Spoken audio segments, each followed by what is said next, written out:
kufanya tathmini ya kazi ambazo walikuwa wanazifanya na kwa sasa hawazifanyi. Wakaanza kuulizana, ikaonekana kati yao kuna walioacha mashamba, kuna walioacha kuvua samaki, kuna walioacha watoto wao pamoja na wake zao, wote wakaja wanaambatana na Yesu. Lakini ikatokea hiyo siku wakaanza kujiuliza, sisi tumeacha mashamba, tumeacha mali zetu, tumeacha watoto wetu, tumeacha wake zetu, tunakuja tu tunaambatana na huyu, tutalipwa nini? Miongoni mwa wanafunzi hakuna aliyepata jibu kwamba watalipwa nini. Ndipo wakamwendea Yesu wakamuuliza. Petro kama msemaji wa wanafunzi akauliza kwa niaba ya wanafunzi wote, akamuuliza, Bwana, sisi hapa tuna swali nyeti ambalo linatuvuruga akili. Sisi unatujua kwamba tulikuwa kila mmoja na shughuli yake aliyokuwa anafanya. Miongoni mwetu kuko wavuvi, miongoni mwetu kuko wafugaji, miongoni mwetu kuko walimaji, tunalima mashamba alafu tunapata kipato kupitia hiyo. Na sio hiyo tu, kuna kati yetu walioacha wake zao, kuna watu walioacha watoto zao kwa ajili yako, lakini hatujui hatima ya maisha yetu ya baadaye.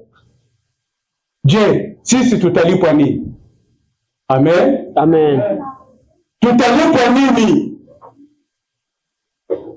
Kwa sababu mfanyakazi yeyote ili aendelee kufanya kazi lazima ajue, kwa hii kazi nitalipwa kadhaa.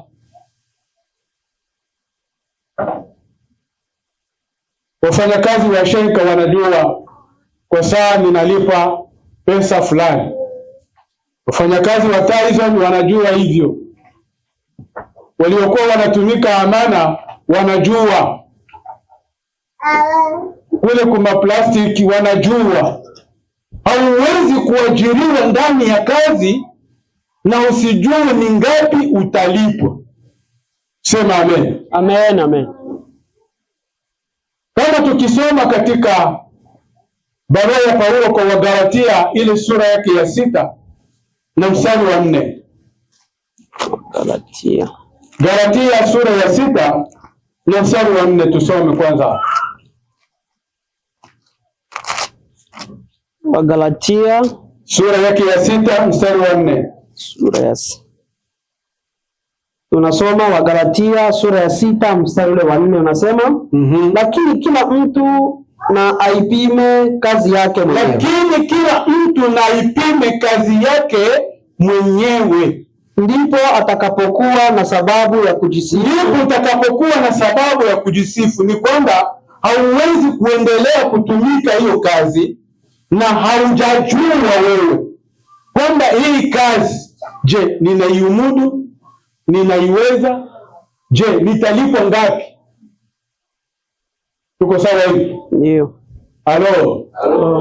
Lazima ujue, kwa sababu hakuna kazi mtu anayofanya asijue malipo yake ni ngapi. Haiwezekani uendelee kufanya kazi halafu mtu mwingine aje akuulize, mchungaji Ngaluba, hivi kwa hii kazi unalipwa ngapi? Sijui. Utaonekana una akili zezeta kabisa. Akili zako hazimo. Sinasema sawa hivi? Akili zako hazimo. Hii kazi unafanya unalipwa ngapi? Sijui. Mwisho wa mwezi unalipwa sijui. Nafikiri wewe utaonekana kwamba uko na machenga. Amen, amen. Amen. Ndio maana Biblia inasema kwamba kila mtu apime, ajue ni nini anachokifanya na ni ngapi atakapovuna. Lakini leo ninaomba tuzungumze malipo tutakayoyapata baada ya uzima huu tulio nao, kwa sababu hapa duniani tuko wageni, tuko wapitaji. Tunaishi leo, lakini kesho yawezekana hatupo. Tunakwenda tunakokwenda, lakini kazi zote ambazo zitatufanya sisi tulipe huko mbinguni tunazifanyia hapa hapa. Sema amen. Amen. Kazi yote utakayoifanya hapa duniani, kupitia hiyo kazi ndipo utakwenda kulipwa huko mbinguni. Yesu akawajibu wanafunzi baada ya kumuuliza, Bwana, tazama sisi tumeacha kila kitu kwa ajili yako, tutalipwa nini?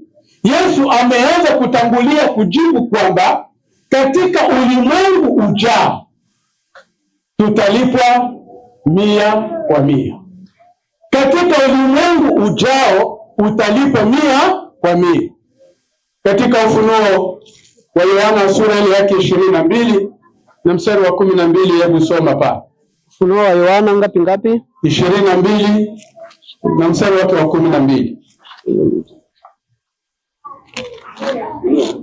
Ufunuo 22:12.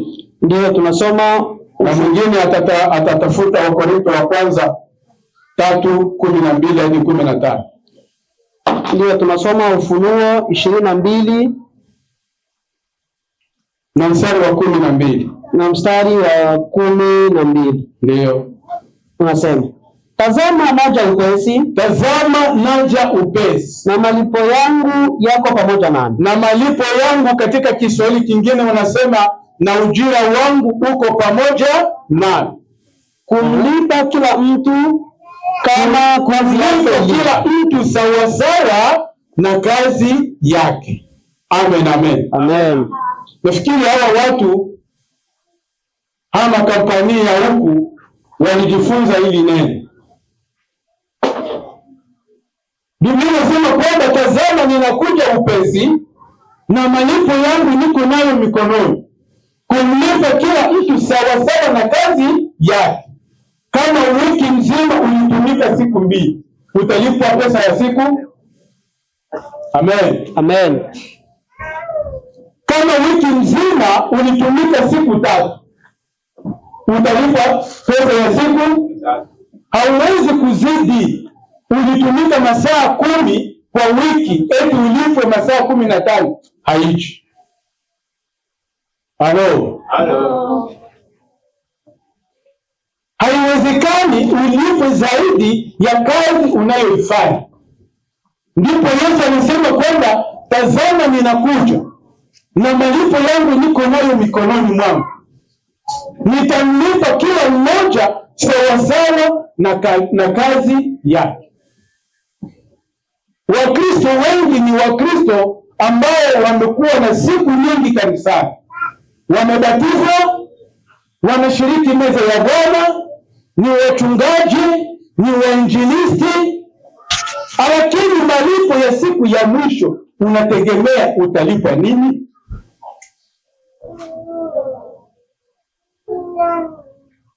Biblia inasema kwamba katika Wakorintho wa kwanza sura yake ya 3 na mstari wa 12 hadi 15. Hebu soma pale. Tunasoma Wakorintho wa kwanza ile sura ya 3 mstari wa 12 hadi 13. Nasema, lakini kama mtu akijenga juu ya msingi huo, dhahabu au fedha, au mawe ya thamani au kiti, miti au majani au manyasi, kazi ya kila mtu itakuwa kazi ya kila mmoja itakuwa iko wazi. Kazi yako unayoifanya kama mchana kama vile usiku, mbele za Mungu iko wazi. Kama unafanya kazi kwa uzembe, utalipwa uzembe. Sema amen. Amen. Kama unafanya kazi yako mbele za Mungu kwa bidii, utalipwa kulingana na kazi yako. Biblia inasema kwamba kazi ziko dhahiri, ziko wazi,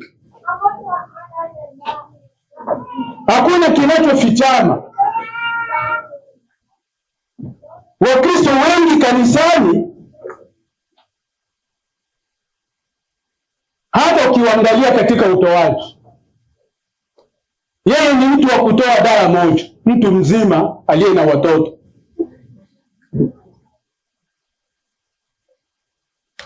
Yeye na Jeni wanatoa sawa sawa. Tunasema sawa hivi? Ndio. Yeye na Jeni wanatoa sawa sawa. Dala hii utalipwa dala moja. Tunasema sawa hivi?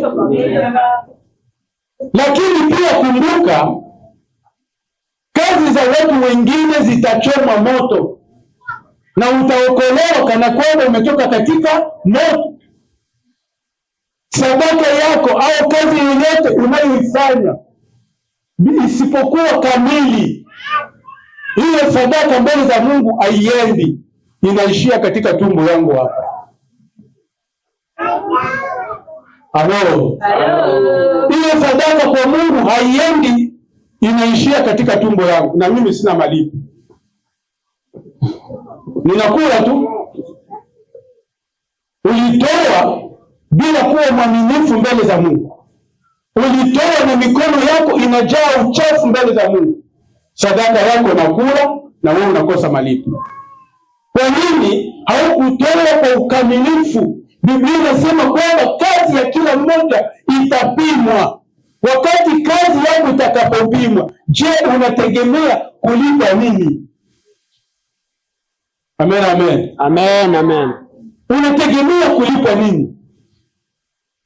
Wengine hawatapata malipo kwa sababu kazi tunazozifanya tunafanya kwa uchoyo. Biblia inasema kwamba Mungu haziakili. Chochote apandacho mtu, hicho ndicho utakachokivuna ile siku ya mwisho. Kama ulipanda mawe, utavuna mawe. Katika Yeremia ile 48 na mstari wake wa 10 anasema kwamba alaaniwe mtu afanyaye kazi ya Mungu kwa ulegevu. Watu wengine tunafanya kazi lakini kwa ulegevu, kama ufanyi, kama usifanyi. Unakuja kumtumikia Mungu lakini kwa ulegevu sana. Wakati nilipokuwa ninasikiliza hii sauti, ni kwamba nilikuwa nimelia kuona Wakristo wengi wako miaka kanisani, lakini kumbi kazi zao mbele za Mungu hazihesabiwi. Kwa nini kazi yako isihesabiwe mbele za Mungu? Ni kwa sababu mbili. Ya kwanza, unafanya kazi na huko wewe unafanya usharati, wewe ni mwizi, wewe ni mchawi, wewe hauenendi sawasawa na mapenzi ya Mungu. Hata kama ungetoa mamilioni na huko wewe unatoa na mikono yako ni michafu, hiyo sadaka Mungu hapokei. Sema amen. Amen, amen. Hiyo sadaka Mungu hapokei. Biblia inasema katika Injili ya Mathayo, unapotaka kutoa sadaka, jiulize kwanza kama una matatizo na mtu, iache sadaka yako, alafu nenda ukatengeneze na huyo mtu, ndipo sasa uje utoe sadaka. Maana Mungu hapokei sadaka ya wachawi, Mungu hapokei sadaka ya wazinifu, Mungu hapokei sadaka ya watetanaji. Wewe kinywa chako kinajaa kuteta watu, unayo kiburi na unakuja kutoa, Mungu hapokei. Sema amen. Amen, amen. Mungu hapokei hiyo sadaka ya namna hiyo. Maana Mungu halipi, hapokei rushwa. Chochote utakachokivuna, utakachokipanda, hicho ndicho utakachokivuna. Na sadaka ya pili ambayo Mungu hapokei ni sadaka ambayo haitolewi kwa ukamilifu. Biblia inasema katika Malaki kwamba leteni sadaka kamili mbele za Mungu, lakini Wakristo wengi hatutoi kwa ukamilifu. Sema amen. Amen, amen. Siku moja Yesu alikuwa kwenye mkutano, watu wakaanza kutoa sadaka. Yesu akaenda akakaa katika kile chombo ambacho watu wanatoa msadaka, akaanza kuchunguza, akaangalia watoaji. Walikuja mabosi matajiri, walikuja kutoa humo, walikuja na watu wengine wa kawaida wakaja wakatoa humo. Lakini akatokea mama mmoja ambaye ni mjane na hana chochote, akatoa yake $20. Yesu akasema, akawaambia watu, huyu mama ametoa zaidi ya watu wote, kwa sababu yeye ametoa kwa ukamilifu wake. Sema amen. Amen. Unazo pesa nyingi, lakini wakati unapokuja kutoa ndipo wakati wako wa kufanya machange. Unaanza kuchambua, unaanza kuchambua, unakwenda kutafuta ile $1 ndio unakwenda kuitafuta wewe mtu mzima. Alafu tena unasema Mungu amebariki, Mungu abariki na Mungu apokee sadaka yako. Amen. Amen, amen.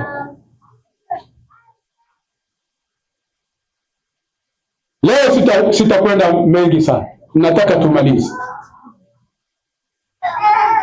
Tujiulize kila mmoja wetu, siku ya mwisho utalipwa nini? Amen, amen. Amen. Siku ya mwisho utalipwa nini? Biblia inasema kwamba kazi ya kila mmoja iko wazi. Unachokifanya mwenyewe unakijua. Sema amen. Amen. Unachokifanya mwenyewe unakijua kwamba mimi ninafanya hivi. Unajua maisha yako, unajua matendo yako. Hebu soma Wakorintho wa pili sura ya 5 mstari wa 10 tumalizie hapo. Wakorintho wa pili sura yake ya 5 mstari ule wa 10. Tunasoma Wakorintho wa pili sura ya 5 mstari ule wa 10, nasema kwa maana inatupasa sisi sote kudhihirishwa, kuonekana mbele za Mungu, mbele ya kiti cha hukumu cha Kristo, mbele ya kiti cha Kristo cha hukumu, ili kila mtu apokee malipo ya mambo aliyoyatenda kwa mwili, kadiri alivyotenda, sawasawa na jinsi ulivyotenda, yawe ni mema au ni mabaya. Neno la Mungu linasema kwamba inatupasa sisi sote kudhihirishwa mbele za Mungu. Tutasimama kila mmoja kwenye kiti cha hukumu cha Mungu. Baba hatachukua mzigo wa mwana, wala mwana hachukui mzigo wa baba, wala baba hachukui mzigo wa mke wake, wala mke hachukui mzigo wa mume wake. Kila mmoja atasimama mbele za Mungu na kutoa ripoti yake. Biblia inasema kwamba matendo ya kila mmoja yatakuwa dhahiri. Uliyoyatenda katika mwili itaonekana siku hii, yakiwa ni mabaya au ni mazuri yataonekana. Wengi tunafanya dhambi za kujifichama.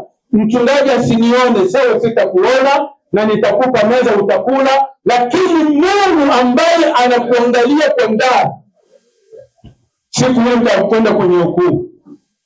Sema amen. Amen, amen. Utapita kwenye hukumu ya Mungu. Biblia inasema kwamba Mungu haziakiwi. Mungu hana upendeleo. Eti kwa sababu mimi ni mchungaji wa kanisa na huku kiuno kinajaa na mairizi kwamba nitaenda mbinguni. Siendi. Amen. Amen. Eti mimi ni akina mama wa kanisa. Kwa sababu mimi ni akina mama, Mungu haonei cheo chako aibu. Halo. Utalipwa nini? Ningeomba kila mmoja uchunguze maisha yako. Chunguza pia na kazi unazozifanya. Kutokana na hii kazi nitalipwa nini? Biblia inasema kwamba matendo ya kila mmoja anayajua. unayoyatenda katika giza, unayoyatenda katika nuru, mwenyewe ni shahidi wa kile unachokitenda, ni shahidi wa maisha yako mwenyewe kwamba utalipa nini. Na Mungu atubariki sana. Amen. Amen.